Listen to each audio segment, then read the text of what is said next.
அருண் என்றால் உச்சரிப்பில் சிரிப்பு என்றே புரிந்து கொள்ளலா? ஒரு நாள் அருண் கவியை சந்தித்து, இன்று நாம் சேர்ந்து ஒரு சிரிப்பு நடத்தலாமா என்று கேட்டான். சரி, அதில் ஒரு தத்துவம் இருக்க வேண்டும். அப்படியா? நகைச்சுவையில தத்துவமா? நாளைய தினம் இருவரும் கிராம மக்களை அழைத்து ஒரு பெரிய இடத்தில் கூட்டி வைத்தார்கள். நண்பர்களே, இன்று நாம் சிரித்து மகிழ வேண்டும்.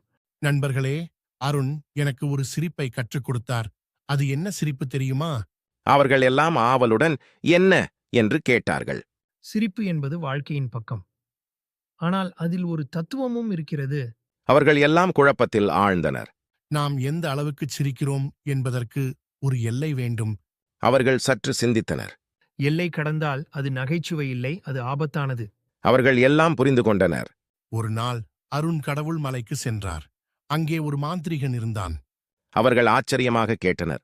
மாந்திரிகனோ? ஆமாம், அவன் எனக்கு ஒரு பாடம் கற்றுக் கொடுத்தான். அவர்கள் ஆவலுடன் கேட்டனர். என்ன? சிரிப்பு